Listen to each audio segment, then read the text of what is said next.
एक बात और विशेष आपको आचार्य भगवान की बताना चाहते हैं। कुछ लोग वहां पर कई दिनों से चौका लगा रहे थे। एक श्रावक ने कहा कि आचार्य भगवान जो संत, बड़े महान संत, उनके दर्शन करने के लिए अन्य अन्य भी संत आते थे, अन्य लोग भी आते थे, अन्य महात्मा लोग भी आते थे।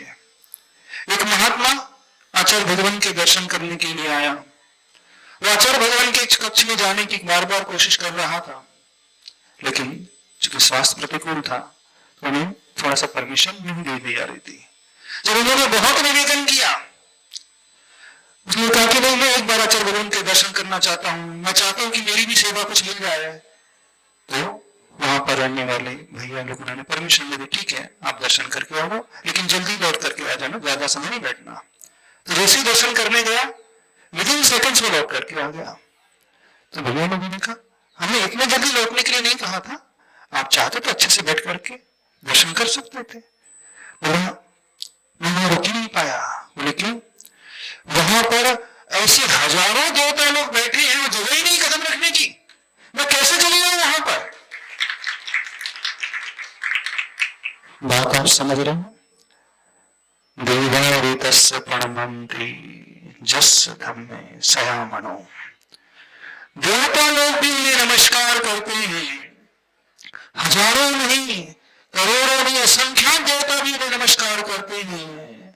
जिस धम्मे सयामनो, जिस साधक का मन हमेशा धर्म में लीन रहता है, जो हमेशा अपनी चर्या को उज्जवल बनाते हुए उत्कृष्टता की ओर लेकर के चलने वाले होते हैं, जो हमेशा निष्प्रभता का जीवन जीते हैं, जिन्हें कोई इच्छा, जिनकी कोई मूर्छा का भाव शरीर के प्रति नहीं, कोई आसक्ति का परिणाम, सुखशीलता का भाव शरीर के प्रति नहीं होता है, ऐसे साधक के प्रति देवता लोग भी हमेशा नतमस्तक रहते हैं, उनके इर्द गिर्द परिक्रमा लगाते रहते हैं और वो अपना सौभाग्य मानते हैं। बड़ी दुर्लभता से ऐसे साधक मिलते हैं, वो भी पंचम काल में। चतुर्थ काल में साधक मिलना आसान होता है, रिद्धि संपन्न मुनिराज के दर्शन हो जाना आसान हो जाता है, लेकिन पंचम काल में, वो भी वंदा सपनी जैसे पंचम काल में, यदि ऐसे उत्कृष्ट चर्या को पालन करने वाले साधक मिल जाते हैं तो देवता लोग भी अपने जीवन को धन्य मान लेते हैं। उनके चरण वंदना करके, उनकी सेवा शुश्रूषा करके वो अपने उस पर्याय को धन्य मानने की कोशिश करते हैं, क्योंकि देवता एक बात को लेकर हमेशा तरसते रहते हैं, काश हम भी मनुष्य होते तो अपने हाथों से उन गुरुओं के कर कमलों में कुछ दान दे सकते, आहार दान दे सकते, लेकिन चूंकि वैकृत शरीर के वधारी होते हैं, आहार दान वो कभी दे नहीं सकते, तब संयम को अंगीकार वो कर नहीं सकते। देवता लोग सिर्फ एक ही कार्य कर सकते हैं कि वह उन प्रभुओं की, उन गुरुओं की सिर्फ भक्ति कर सकते हैं। जी जान लगा करके वो दिन रात एक कर देते हैं, डूब करके भक्ति करते हैं। भक्ति के अलावा उनके पास कोई और दूसरा चारा होता नहीं है। और वो भक्ति करने के लिए ऐसे साधुओं को, ऐसे छपकों को, ऐसे मुनिराजों को, ऐसे आचार्य भगवान को तलाश करते हैं कि जो चारों तरफ, जहां चारों तरफ प्रतिकूलता का ही माहौल है, ऐसे समय जो साधक अपनी आत्मा की साधना में लगे हैं, बस ऐसे साधकों को हमेशा खोजा करते हैं और उन्हें खोज करके उनकी सेवा से शुश्रूषा करने के लिए, उनकी भक्ति करने के लिए तत्पर रहते हैं और अपनी पर्याय को धन बना लेते हैं। अपने आप को बड़े सौभाग्यशाली मानते हैं कि धन्य है, हमें ऐसे गुरुराज, ऐसे मुनिराज मिल रहे हैं। जब वह व्यक्ति वहां महात्मा दर्शन करने गया तो बोले मैं क्या दर्शन करने जाऊं, मैं तो सोचा था कि मैं अकेला हूं, लेकिन अब जाकर के देखा कि जहां आचार्य भगवान बैठे हैं उनके चारों ओर वो कदम रखने की जगह नहीं है, तो बस वो तुरंत लौट करके आ गया।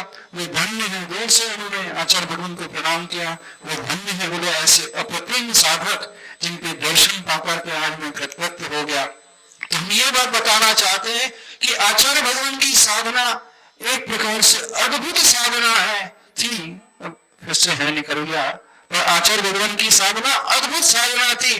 बड़े अपन पुण्यवान थे जितने लंबा समय गुरुदेव का हमें मिला।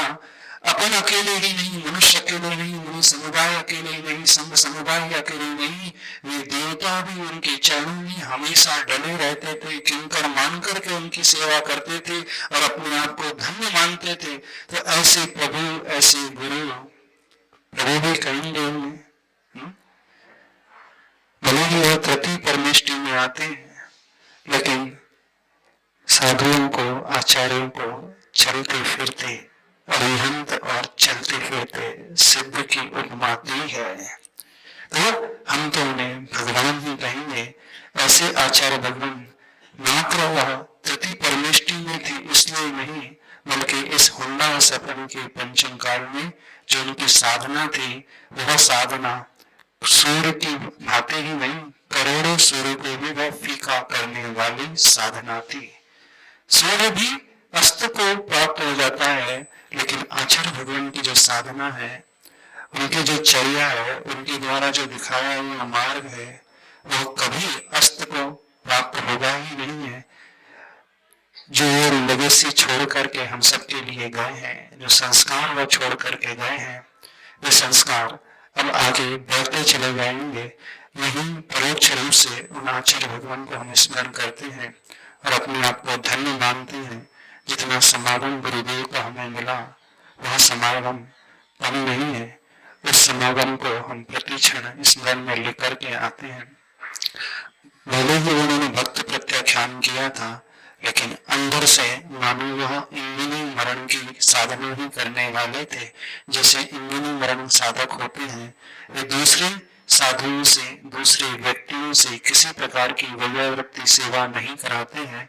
ऐसे ही आचार्य भगवान ने वैद्य की औषधों को, पथ्य को लेने से मना कर दिया, जो हीलर से उनकी हीलिंग को लेने से मना कर दिया, अन्य शक्तियों की, अन्य विद्याओं की जो सेवा था, उस सेवा को लेने से भी उन्होंने मना कर दिया। चाहते तो ले सकते थे, कोई दोष नहीं लगता था। दोष तो तब माना जाता है किसी भी देवता को बुलाते, आह्वान करते कि आओ मेरी सेवा करो, मेरे अंदर रहो, वह दोषकारी माना जाता है। लेकिन कोई स्वेच्छा से वैयावृत्ति करने के लिए आए तो उसमें स्वीकार में भी कोई दोष नहीं। पर आचार्य भगवान की जो जागृति थी, सतर्कता थी, आत्मा के प्रति जो भावना थी, अंतिम समय ही नहीं, शुरू से लेकर अंतिम आखिरी समय तक उनकी जो जागृति बिल्कुल अलग ही प्रकार की आत्मा के प्रति थी।